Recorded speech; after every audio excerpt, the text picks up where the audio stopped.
नमस्कार मित्रांनो, कसे आहात? मस्त मजेत ना? आज आपण बघणार आहोत class 9th Maharashtra board substance in common use lecture number 2. जर लेक्चर नंबर 1 बघितलं नसेल तर बघून घ्या. चॅनलला सबस्क्राईब केलं नसेल चॅनलला सबस्क्राईब करा, व्हिडिओ लाईक करा आणि शेअर देखील करा.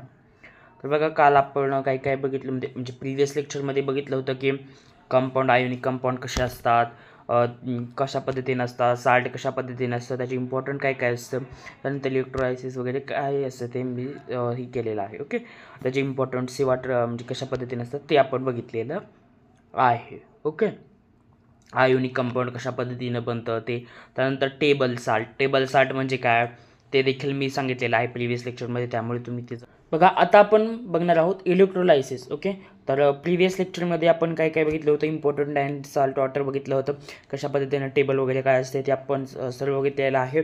तर मी इथे सांगितलेलं आहे एकदम डीपमध्ये, तुम्ही जाऊन ते बघू शकता. ओके, तर बघा आता आपण बघणार आहोत इलेक्ट्रोलायसिस काय आहे. ओके, बघा इलेक्ट्रोलायसिस म्हणजे काय थोडक्यात.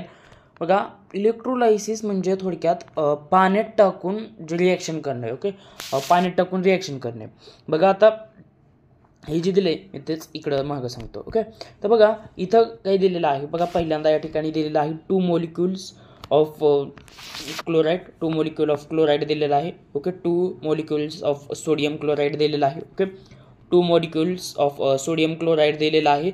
जेव्हा रिॲक्ट पाण्यासोबत करणार आपण, ओके, जेव्हा रिॲक्ट होणार पाण्यासोबत म्हणजे 2 molecules ऑफ वॉटर, तर काय बनणार, तर बघा तर काय होणार, हा जो सोडियम आहे हा काय बनणार, तो हायड्रॉक्सी बनणार. ओके, म्हणजे या ठिकाणी हे जे NO आहे, ओके, NOOH, ओके, हे जे OH आहे हे वॉटर आहे. ओके, वॉटर आहे, OH आहे ते इथं येणार, एकूण असे हे OH आहे ते एकूण असे हे इकडे येणार. ओके, हे जे OH आहे ते एकूण असे इकडे येणार आणि ते जे 2 molecules ऑफ हायड्रोजन बनवणार, या ठिकाणी काय बनवणार, 2 molecules हायड्रोजन बनवणार आणि सोबत सोबत काय बनवणार, सोडियम ऑक्सिजन आणि हायड्रोजनकडं जाणार. क्लोरीन एकटाच राहणार बिचारा. ओके, क्लोरीन एकटाच राहणार, तर या ठिकाणी Cl, ओके, Cl क्लोरीन घेतला आपण आणि हायड्रोजन काय आहे, गॅस आहे, त्या ठिकाणावर अशा पद्धतीने रिलीज होणार. ओके, म्हणजे बघा जेव्हा बघा डबल सांगतो, 2 molecules ऑफ सोडियम क्लोराईड घेतला आपण पहिल्यांदा या ठिकाणी. ओके, सो मी या ठिकाणी अगोदरच हे करणार होतो, पण या ठिकाणी मी मोबाईलच्या स्क्रीनवर लिहिण्यासाठी प्रॉब्लेम येतो, म्हणून ऑलरेडीच मी प्रिंट करून घेतलेलं आहे. हे म्हणजे पॉवर पॉईंटवर लिहिलेलं आहे. बघा 2 molecules ऑफ सोडियम क्लोराईड आहे. Okay, 2 molecules of sodium chloride, बरोबर. दिसत नसेल तर मी एक वर्ड तुम्हाला समजून सांगतो. Okay, 2 molecules of sodium chloride, 2 molecules of sodium chloride आहे. जेव्हा रिॲक्ट होणार पाण्यासोबत म्हणजे 2 molecules ऑफ वॉटर, तर काय होणार, काय बनणार, तर बघा हा जो हायड्रोजन आहे, हा जो सोडियम आहे, ओके, हा जो सोडियम आहे, हा सोडियम काय होणार, हा जो सोडियम आहे तो सोडियम काय बनणार, हायड्रॉक्सी बनणार. म्हणजे काय होणार, तो NOOH, ओके, हे OH असं बनणार. ओके, वॉटर इथे जे आहे बघा, वॉटर आहे इथे. ओके, वॉटर आहे या ठिकाणी. ओके, तर OH आहे या ठिकाणी, वॉटर आहे. तर हे जे वॉटर आहे OH, हे इथं येणार. ओके, हे जे आहे हे वॉटर जे आहे ते या ठिकाणी येणार आणि या ठिकाणी आल्यानंतर ते 2 molecule हायड्रोसिक बनवणार आणि सोबत सोडियम ऑक्सिजन आणि हायड्रोजनकडं जाणार. ओके, या ठिकाणी सोडियम ऑक्सिजनकडं आणि हायड्रोजनकडं जाणार आणि या ठिकाणी काय राहणार, फक्त Cl राहणार बिचारा. ओके, आणि सोबत हायड्रोजन गॅस राहणार आणि तो काय होणार, रिलीज होणार. म्हणजे जेव्हा मिठाला पाण्यासोबत रिॲक्ट करतो, इलेक्ट्रोलायसिस करंट सप्लाय केल्यानंतर, हे तुम्ही 8मध्ये देखील पाहिलेलं आहे. ह्या टेक्निकमध्ये काय होतं, जसं जसं आपण म्हणजे ह्या टेक्निकमध्ये काय होतं, जसं सोडियम क्लोराईड वॉटरमध्ये आपण इलेक्ट्रोलायसिस करणार, हायड्रोजन तर बनणार, सोबत ॲनोड, हा जो ॲनोड आहे बघा, हा जो ॲनोड आहे ओके, हा जो ॲनोड आहे, हा जो ॲनोड आहे, हा ॲनोडवर पॉझिटिव्ह इलेक्ट्रोलायसिस असतो, तिथं क्लोरीन गॅसचं फॉर्मेशन होतं, आणि हा जो कॅथोड आहे, हा कॅथोड हायड्रोजन गॅस रिबिलेट होणार, म्हणजे रिलीज होणार, आणि हे अशा पद्धतीनं होणार. हे लक्षात ठेवा. हे जे आहे या ठिकाणी देखील म्हणजे हे केलेलं आहे, पण तरीही थोडंसं लक्षात ठेवा, कारण हे लक्षात ठेवायच्या गोष्टी आहेत. ओके, बघा ह्या टेक्निकमध्ये काय होतं, जसं आपण डबल सांगतो बघा, ह्या टेक्निकमध्ये काय होतं, जसं सोडियम क्लोराईडला वॉटरमध्ये इलेक्ट्रोलायसिस करणार, हायड्रिक तर बनणार, सोबत जो पॉझिटिव्ह चार्ज आहे ओके, जो ॲनोडवर, हा जो ॲनोड आहे, हा ॲनोडवर पॉझिटिव्ह इलेक्ट्रोड असणार आहे, आणि तिथे क्लोरीन गॅस फॉर्मेशन होणार ओके, आणि ॲनोडवर हायड्रोजन गॅस रिबिलेट होणार ओके. हे अशा पद्धतीनं आहे ओके. आणि ह्याला 800 एवढी हीट दिल्यावर, आणि बघा सोबत या ठिकाणी काय होतं की जेव्हा ते 800 डिग्री सेल्सिअसला आपण त्याला हीट देतो, त्याला ओके साल्टला हीट करतो आपण हाय टेम्परेचरला, ज्यावेळेस 800 डिग्री सेल्सिअसला मेल्ट करतो, त्याला फ्यूज स्टेज असे म्हणतात ओके, त्याला फ्यूज स्टेज म्हणतात okay, fuse stage of salt असं म्हणतात okay.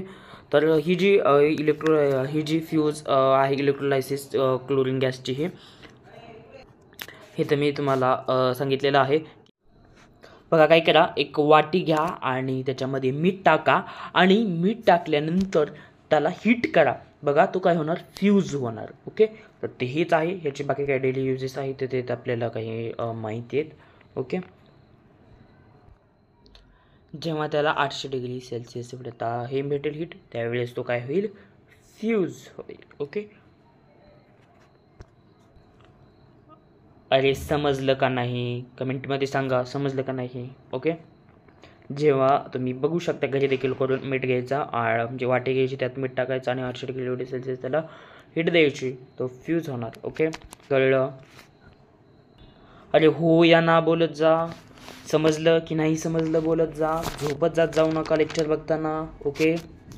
Clear? Is it clear? Lecture बघताना कुणीही झोपायचं नाही आहे, हसायचं थोडंसं ओके. तर लेक्चर कॉन्टिन्युअसली बघायचं, कंटिन्युअस बघायचं ओके, कंटिन्युअस बघायचं लेक्चर. आणि जर काही डाऊट असेल तर कमेंट बॉक्समध्ये सांगायचा ओके, किंवा पर्सनल देखील आपण विचारू शकता इंस्टावर किंवा कुठे. कृष्णा M9 ही इंस्टाग्राम ID आहे, तिथे तुम्ही जाऊन विचारू शकता ओके. आता आपण बघणार आहोत बेकिंग सोडा, सोडियम बायकार्बोनेट म्हणजे बेकिंग सोडा. न्यूज चॅनलमध्ये असं फास्टमध्ये त्या पद्धतीने बोलू.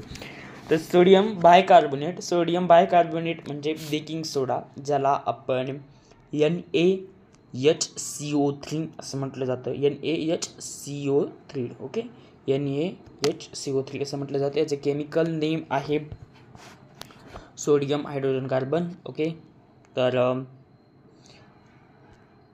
Sodium hydrogen carbon okay. तर याचे जे काही प्रॉपर्टी आहेत बेकिंग सोड्याच्या ओके, तर ते आपण बघूयात. बघा तुमच्या पुस्तकात इन्क्लूड केलेलं आहे, जे आपली मदर म्हणजे आई जे रेग्युलर डे टू डे लाईफमध्ये जेवण बनवते ओके. आईच्या हातचं खाणं काही एकदम भारीच असते. ज्यावेळेस बाहेर जाताना तुम्ही शिकायला, त्यावेळेस कळतं खरं आईच्या हातची चव ओके. तर बघा ज्यावेळेस जे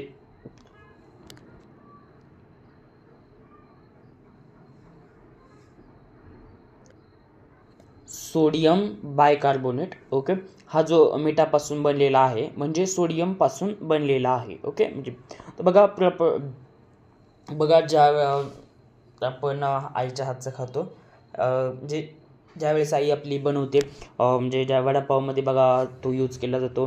त्यानंतर बेसनाचे वडे, त्यानंतर इडली सांबार, त्याच्यामध्ये सांबाराचं हे नाही पण इडलीमध्ये देखील ते टाकलं जातं. का टाकलं जातं? कारण ते जे आहे थोडंसं फ्लपी लागावा म्हणून. ओके, तर प्रॉपरली फ्लपी बनण्यासाठी ते टाकलं जातं. ओके, बघा हे जे आहे याच्या प्रॉपर्टी जे आहे बेकिंग सोड्याच्या ते हे बघूयात. ओके, तर हे जे आहे तर ह्याचं केमिकल नेम आहे sodium hydrogen carbonate. Okay, sodium hydrogen carbonate हे पेपरला विचारलं जाऊ शकतं आणि सोडियम बायकार्बोनेट देखील याचं नाव आहे. ओके, कन्फ्यूज होऊ नका. हे 2 वर्ड जे आहेत ते पेपरला विचारू शकतात, फिरून विचारू शकतात, कसंही विचारलं जाऊ शकतात, पण विचारू शकतात. MCQ मध्ये किंवा कुठेही विचारू शकतात. कारण कन्फ्यूज करण्यासाठी अशा पद्धतीने 2 नाव असतात. जसं की तुमचं नाव सोनिया आहे, कुणाचं नाव टिंग्या आहे, काहीही नाव आहे. जसं माझं नाव कृष्ण आहे. ओके, तर मला आता असं तर काही नावाने असं हे केलं जातं, बोललं जातं. ओके, तसं याचं नाव 2 आहे. ओके, सोडियम बायकार्बोनेट, त्यानंतर बेकिंग सोडा, सोडियम हायड्रोजन कार्बोनेट, अशा पद्धतीने काही नावं आहेत त्याची. ओके, हा जो सोडियम बायकार्बोनेट आहे बेकिंग सोडा, हा जो आहे अमॉर्फस पॉवर असेल. हा जो रेड लिटमस पेपर जो आहे तो काय होतो? ब्ल्यू होतो. ओके, रेड लिटमस पेपर हा ब्ल्यू बनतं. ओके, तर बघा याचे एक कशा पद्धतीने बनतं याची ब्रीफ मी म्हणजे याचे हे लेक्चरमध्ये सांगितलेलं आहे. तरीही थोडंसं ब्रीफ म्हणून, कारण ज्यांना म्हणजे माहीत नाही, लक्षात नसेल, त्यांना मी थोडंसं कारण सांगणं काम आहे. ओके, तर चला थोडंसं एक आपण ब्रीफली बघूयात. ओके, बघा मी आता बुकच्या याच्यावर आलेलो आहे PDF वर. तर बघा काय असतं, 1 ते 6 जो असतो, 1 ते 6 तो असतो ॲसिड. ओके, तो काय असतो? ॲसिड असतो. ओके, 1 ते 6 ॲसिड असतो आणि 7 जो असतो तो न्यूट्रल असतो आणि 8 ते 14 काय असतो? तो बेस असतो. ओके, बेसिक, आणि त्यालाच अल्कलीन असं देखील म्हटलं जातं. ओके, कळते तुम्हाला की इथून म्हणजे 6 पर्यंत जो आहे तो आहे ॲसिड. ओके, 7 जो आहे तो आहे न्यूट्रल आणि त्यानंतर हा जो 8 पासून पुढचा जो 14 पर्यंतचा जो आहे तो काय आहे? हे आहे. ओके, त्याला हे काय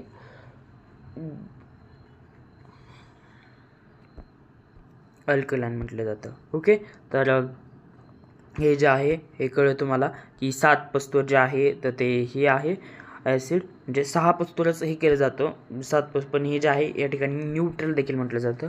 ओके, आणि 7 पासून जे आहे पुढं ते जे आहे तर ते हे आहे. ओके, तर हे जे आहे तर ते आपण डे टू डे लाईफमध्ये बघूया. साल्ट जे आहे ते आपण डे टू डे लाईफमध्ये यूज करतो. ओके, तर या ठिकाणी दिलेलं आहे. ओके, तर तुम्हाला थोडीशी ब्रीफ कळलेली असेल. मी याच्या अगोदरच्या म्हणजे एका याच्यामध्ये एकदम डीपमध्ये सांगितलेलं आहे कशा पद्धतीनं आहे. पूर्ण एक लेक्चरनं मी त्या ॲसिड बेस आणि साल्ट अल्कलाईनवरच घालवलेलं आहे. त्यामुळे तुम्ही ते जाऊन बघू शकता. जर तुम्ही माझे रेग्युलर स्टुडंट असाल तर तुम्हाला ते सगळे कन्सेप्ट क्लिअरच झाले असतील. ओके, जो रेड लिटमस पेपर आहे तो ब्ल्यू होतो आणि म्हणजे हा अल्कलाईन नेचर होतो. रेड जो आहे तो ब्ल्यू होतो. बघा आता कशा पद्धतीने होतं ते मी थोडंसं या ठिकाणी हे करतो. ओके, तर बघा या ठिकाणी रेड कुठे आहे? या ठिकाणी रेड आहे. ब्ल्यू कुठे आहे? तर त्या ठिकाणी ब्ल्यू होतो. ओके, बघा या ठिकाणी हा आहे रेड. ओके, या ठिकाणी हा रेड आहे आणि ब्ल्यू कुठे बघा? हा या ठिकाणी. तर बघू शकता हा जो आहे अल्कलाईन नेचर आहे. ओके, तर अशा पद्धतीनं आहे. ओके, कळलं. तर हे जे आहे तर ते लिटमस पेपर घेऊन यूज केला जातो. लिटमस पेपर असतो तो ॲसिडमध्ये तो ह्या टाकला जातो केमिकलमध्ये, नाही ते हे केलं जातं. ओके, आणि तुम्ही जर युनो बघितलं असेल. ओके, तर युनोमध्ये देखील बघा हे जे आहे याचे काही हे असतात, किंवा जर बघा म्हणजे हे तर ह्या बेकिंग म्हणजे इनोमध्ये देखील यूज केला जातो. बघा जर पोटात वगैरे दुखत असेल तर आपली आई काय म्हणते सोडा घे, तर ते सोडा म्हणजेच हे असतो. ओके, कारण का? तर त्यामध्ये बेसिक प्लस ॲसिड म्हणजे तो काय होतो? न्यूट्रल होतो. ओके, न्यूट्रल राहतो तर ते न्यूट्रल झाल्यामुळं जे काय आपले ते जे आहे पोट तर ते शांत राहतं. ओके. आणि हे जे आहे फायर एक्स्टिंग्विशनमध्ये देखील याचा यूज केला जातो. ओके. पुढे यूजेस देखील आहेत त्याचे, तर हे यूजेस देखील बघू शकता. तेच आहेत की बेकिंग सोडा जो आहे तो प्रॉपरली हे केला जातो. जे आपले केक वगैरे आहे, केक आणि ढोकला तर त्याच्यातमध्ये देखील यूज केला जातो. आणि जे हे आहे स्पॉन्सली आणि स्पॉन्सली ब्रेड जे आहे पाव आहे त्यात पाव जो आहे ब्रेड त्याच्यात यूज केला जातो, केकमध्ये यूज केला जातो, ढोकळामध्ये जे आपला ढोकळा असतो ना बघा ढोकळा तो आय थिंक कशापासून बनवला जातो ते का आता आठवत नाही, पण ढोकळा असतो त्यात यूज केला जातो, कारण तो जो आहे म्हणजे सॉफ्ट लागण्यासाठी, भारी लागण्यासाठी. ओके. त्यानंतर जे वडापावमधला पाव असतो त्यात किंवा यूज केला जातो. त्यानंतर जो ह्याचा यूज जो आहे तो जे ही आहे जे बेकिंग सोडा जो आहे तो क्लीन करण्यासाठी देखील याचा यूज केला जातो. ओके. याचा जे काय आहे क्लीननेस, जे आपले क्लीननेस बघू शकतो तुम्ही, एखाद्या वेळेस खराब झालेली असेल फरशी तर त्या ठिकाणी सोडा टाकून बघा तो क्लीन होतो. तो क्लीननेस करण्यासाठी देखील याचा यूज केला जातो. त्यानंतर याचा CO2 प्रॉपरली CO2 गॅस आणि कन्सिस्टन्सी फायर एक्स्टिंग्विशन जे आहे, फायर एक्स्टिंग्विशन काय असतं ते देखील मी डीपमध्ये सांगितलेलं आहे म्हणजे एक लेक्चरमध्ये. ओके. तर त्या ठिकाणी देखील बघू शकता तुम्ही. तर हे जे आहे काही यूजेस आहेत ते आपण बघितलेलं आहे. त्यानंतर नेक्स्ट जे आहे या जे ओके. तर आजच्या लेक्चरमध्ये इतकंच. ओके. कारण उद्याच्या लेक्चरमध्ये आपण बाकीचे म्हणजे पुढच्या लेक्चरमध्ये आपण बघूयात. ओके. तर thank you for watching this video guys. मिळूयात नेक्स्ट व्हिडिओमध्ये. बाय. अभ्यास करत राहत जा. ऑलमोस्ट आपला म्हणजे 80% सिलेबस संपलेला आहे सायन्सचा. ओके. बाकीचा काही म्हणजे 2-3 चॅप्टर राहिलेले आहेत ते देखील आपण हे करणार आहोत, लवकरच संपवणार आहोत. आणि नंतर आपल्याला 10चा सिलेबस सुरू करायचा आहे. ओके. तर तुमच्यासोबत मी आहे कायम, फक्त तुम्ही सपोर्ट करत राहत जा. Okay. Thank you for watching this video guys. मिळूयात नेक्स्ट व्हिडिओमध्ये. बाय.